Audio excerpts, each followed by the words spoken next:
নমস্কাৰ আমাৰ মক টেষ্টৰ উন্নতি ভিডিঅ'লৈ সকলোকে স্বাগতম জনাইছোঁ আজি যিখন পেপাৰ লৈ আহিছোঁ এই পেপাৰখন বহুত ইম্পৰ্টেণ্ট আপোনালোকে কিছুমান নেদেখা কুৱেশ্যন আজিৰ পেপাৰখনত দেখিবলৈ পাব আৰু যদি আপোনালোকক পৰীক্ষাত খুলি দিয়ে তেনেকুৱা কুৱেশ্যন তেনেহ'লে আপোনালোকে আৰু ভয় খাব নালাগে ওকে ভিডিঅ'টো শেষলৈকে চাব ধৈৰ্য আছে যদি শেষলৈকে চাব আপোনালোকৰ লাভ হ'ব আৰু কুৱেশ্যন এনসাৰ কেইটা দিবলৈ ট্ৰাই কৰিব আৰু যদিহে আপোনালোকে আমাৰ PDF বোৰ লাগে তেনেহ'লে আপোনালোকে আমাক কমেন্ট কৰিব মাত্ৰ 99 रुपीस পে কৰি আপোনালোকে আমাৰ PDF বোৰ পাব পাৰে গতিকে 99 रुपीस একো ডাঙৰ কথা নহয় যদিহে আপোনালোকক PDF বোৰ লাগে বা আপোনালোকে আমাৰ ক্লাছবোৰ ভাল পাইছে তেনেহ'লে আমাৰ ক্লাছৰ যিবোৰ PDF আছে আপোনালোকে সকলো PDF মাত্ৰ 99 रुपीस লাভ কৰিব সো আৰম্ভ কৰিবলৈ লৈছো আজিৰ প্ৰথমটো কুৱেশ্যনৰে আজিৰ প্ৰথমটো কুৱেশ্যন হৈছে Assam is known as a sleeping giant for which of the following sector তলৰ কোনটো খণ্ডৰ বাবে অসমক শুই থকা দৈত্য বুলি জনা যায় Assam is known as a sleeping giant okay ইয়াৰ ভিতৰত কিহৰ বাবে অসমক শুই থকা দৈত্য বুলি কোৱা হয় বা দৈত্য বুলি জনা যায় কাৰণটো জানেনে খুদৰ কমেন্ট কৰকচোন অকলমান টাইম লৈছো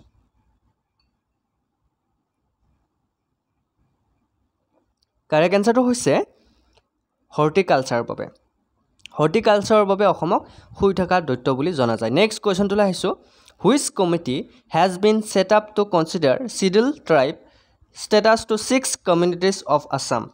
অসমৰ 6টা জনগোষ্ঠীক অনুসূচিত জনজাতি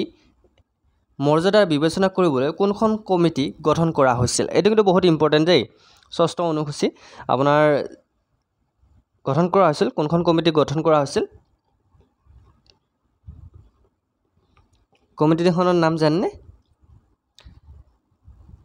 yes correct answer হৈছে মহেশ কুমাৰ সিং কমিটি কোনখন কমিটি গঠন কৰা হৈছিল মহেশ কুমাৰ সিংলা কমিটি ওকে নামটো মনত ৰাখিব নেক্সট কোৱেশ্যনটো লাইছো how many members are there in the Rajya Sabha from Assam অসমৰ পৰা ৰাজ্য সভাত কিমান সদস্য আছে অসমৰ পৰা ৰাজ্য সভাত কিমানজন সদস্য আছে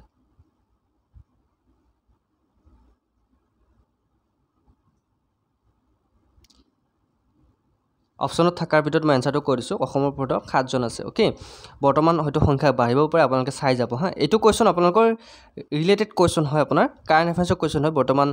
আগৰ কোৱেশ্যন মতে মই এনসাৰটো কৈছো বৰ্তমান হয়তো ৰাজ্য সভাৰ সংখ্যা বাঢ়ি যাব পাৰে এটো চাই যাব নেক্সট কোৱেশ্যনটো লাইছো who wrote the book discovery of Assam নামৰ কিতাপখনৰ লেখক কোন বা কোনে লিখিছে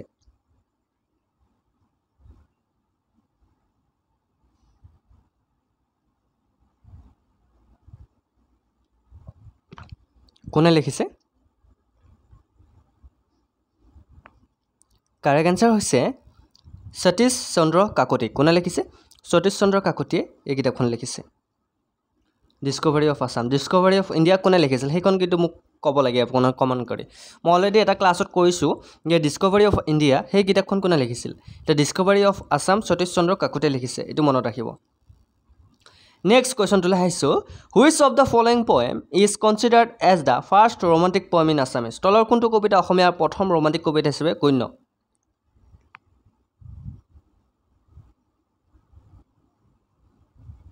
correct answer to হৈছে বন কুঁৱৰী মনত ৰাখিব প্ৰথম অসমীয়া romantic Kavita next question to lahaisu the research at which India University have developed a low cost filter to remove arsenic from water in 2019 ভাৰতীয় বিশ্ববিদ্যালয়ৰ কোনখন গৱেষকে 2019 চনত পানীৰ পৰা আৰ্ছেনিক আঁতৰাব পৰাকৈ কম খৰচী ফিল্টাৰ প্ৰস্তুত কৰিছে কোনখন ইউনিভাৰ্চিটিয়ে প্ৰস্তুত কৰিছে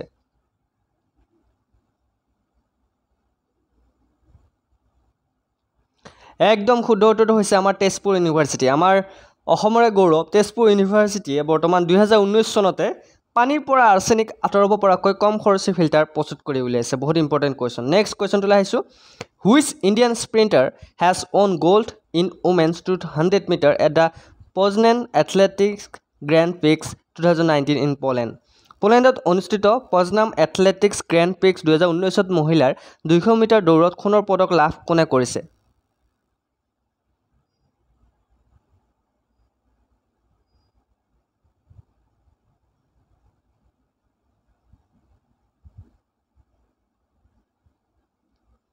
Yes, correct answer হৈছে হিমা দাসে কোনে লাভ কৰিছিল হিমা দাসে লাভ কৰিছিল নেক্সট কোৱেশ্যনটো লৈ আহিছো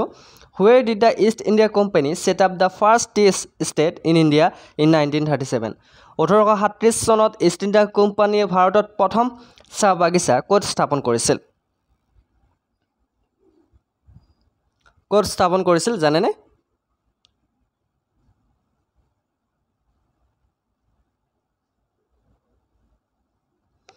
কাৰেক্ট এনসাৰ হৈছে চাবুৱা ক'ত স্থাপন কৰিছিল চাবুৱাত নেক্সট কোৱেশ্চনটো লাইছো the first public sector oil refinery in India is situated at ভাৰতৰ প্ৰথমটো ৰাজহুৱা খণ্ডৰ তেল শোধনাগাৰ ক'ত অৱস্থিত আছে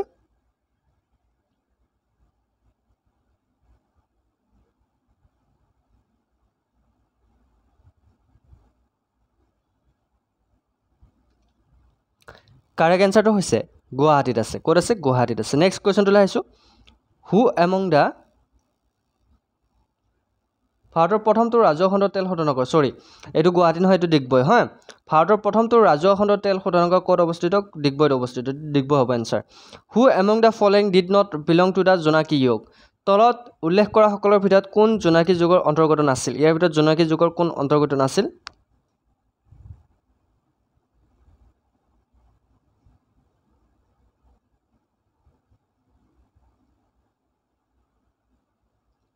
কাৰেক্ট এনসাৰ হৈছে নিধিৰাম ফেয়াৰৱেল জোনাকী যুগৰ অন্তৰ্গত নাছিল নেক্সট কোৱেশ্চনটো আহিছো which of the following is considered as the first Assamese sonnet তলৰ কাক প্ৰথম অসমীয়া সনেট বুলি গণ্য কৰা হয়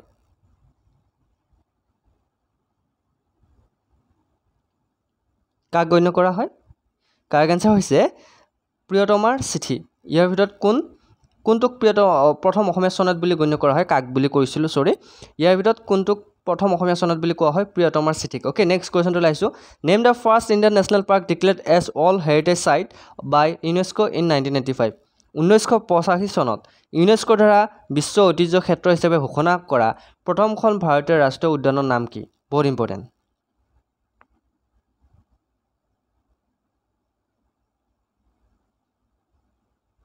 কাৰেক্ট এনসাৰ হৈছে কাজিৰঙা নেশ্যনেল পাৰ্ক মনত ৰাখিব নেক্সট কোৱেশ্চনটো লাইছো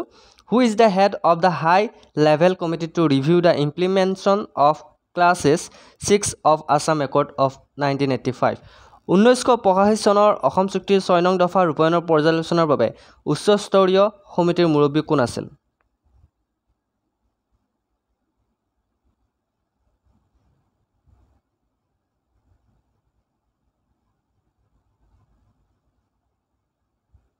কোন আছিল কাৰেক্ট এনসাৰটো হৈছে MP বেজবৰুৱা মনত ৰাখিব নেক্সট কোৱেশ্চনটো আহিছো India's longest bridge Dhola Sadiya bridge has built over which tributary of the Brahmaputra river ভাৰতৰ আটাইতকৈ দীঘল দলং ধলা শদিয়া ব্ৰহ্মপুত্ৰ নদীৰ কোনখন উপনৈৰ ওপৰত নিৰ্মাণ কৰিছে কোনখন নদীৰ ওপৰত নিৰ্মাণ কৰিছে এই কোৱেশ্চনটো বহুতে ভুল কৰে কিন্তু কাৰেক্ট এনসাৰটো হৈছে option B Lohit river Lohit নদীৰ ওপৰত নিৰ্মাণ কৰিছে নেক্সট কোৱেশ্চনটো লাইছো which of the following land settlement system was followed in Assam অসমত তলৰ কোনটো ভূমি বসতি ব্যৱস্থা পালন কৰা হৈছিল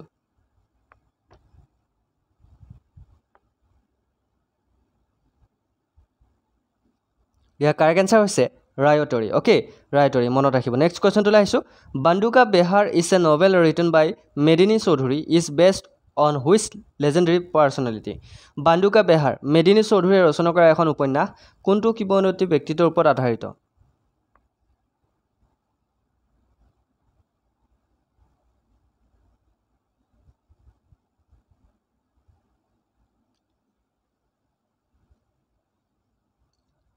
কাৰেক্ট এনসাৰ হৈছে লাইফ অফ শ্ৰী মাধৱদেৱৰ ওপৰত নেক্সট কোৱেশ্চনটো লাইছো in which of the following Assamese cities a road was named as Azad Hind আলী as a mark of respect to the INA jawans তলৰ কোনখন অসমীয়া চহৰত INA জৱানসকলৰ প্ৰতি সন্মানৰ চিন স্বৰূপে এটা পথক আজাদ হিন্দ আলী নামেৰে নামকৰণ কৰা হৈছিল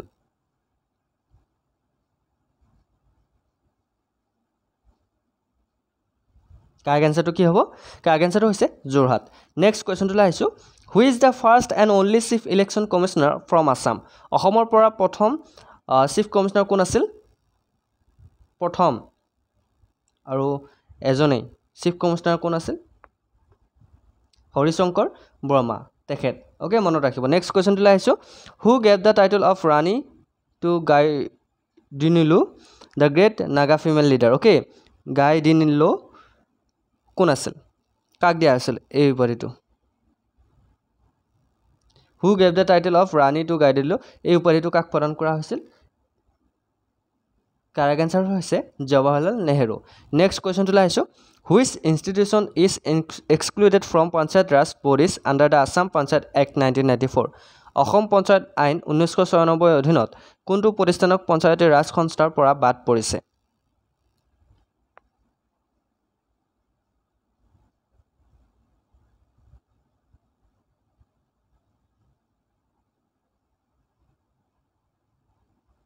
কাৰেক্ট এনসাৰটো হৈছে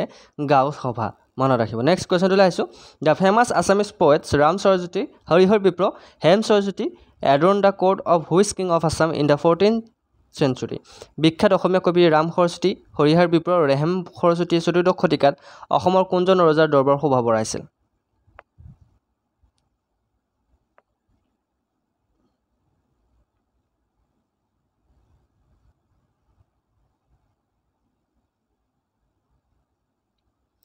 কাৰেক্ট এনসাৰ হৈছে দুৰ্লভ নাৰায়ণৰ মনত ৰাখিব নেক্সট কোৱেশ্চনটো আহিছো who was the first Assamese to receive the sir title from the British ইংৰাজৰ পৰা ছাৰ উপাধি লাভ কৰা প্ৰথম অসমীয়া কোন আছিল এইটো কিন্তু বহুত ইম্পৰ্টেণ্ট কোৱেশ্চন যে যদি নাজানে মনত ৰাখিব ইংৰাজৰ পৰা প্ৰথম ছাৰ উপাধি কোনে লাভ কৰিছিল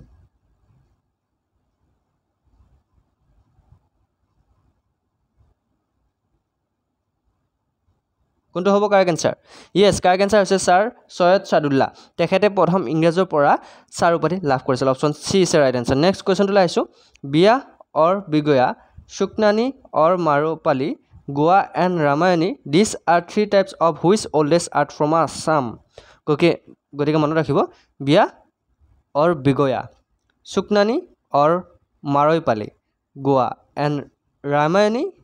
এই তিনিটা কি আমাৰ অসমৰ আৰ্ট ফ্ৰম গতিকে ক'ৰ আছিল এই তিনিটা আৰ্ট ক'ৰ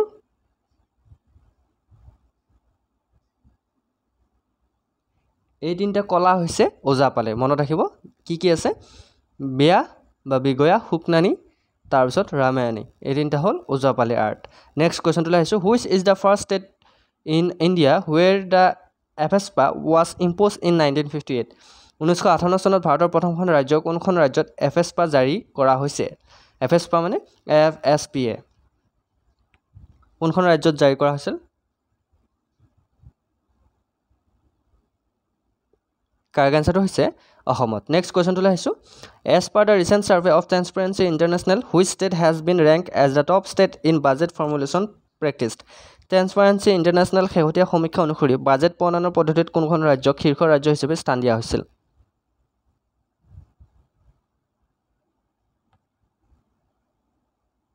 কাৰেক্ট এনসাৰ হৈছে অসমক সো এয়া আছিল আমাৰ আজি 25টা মুঠ কুৱেশ্যন আজি মডেল কুৱেশ্যন পেপাৰখনৰ ইম্পৰ্টেণ্ট কুৱেশ্যন কেইটামান লৈছিলোঁ কোনে প্ৰতিটো কুৱেশ্যনত 2 নম্বৰকৈ আছে কোনে 50 মাৰ্কছ পাবলৈ সক্ষম হৈছে মোক কমেণ্ট কৰি জনাব আৰু পিডিএফ যদি লাগে তেনেহ'লে কমেণ্ট কৰিব অ'কে সো আজিলৈ মানে নেক্সট ভিডিঅ'ত কাইলৈ আকৌ লগ পাই আছোঁ কাইলৈ এডমিট দিব সকলোৱে গম পাইছে গতিকে কাইলৈ লগ পাম আজিলৈ মানে অন্য এটা ভিডিঅ'ত আকৌ লগ পোৱাৰ প্ৰতিশ্ৰুতিৰে জয় হিন্দ জয় অসম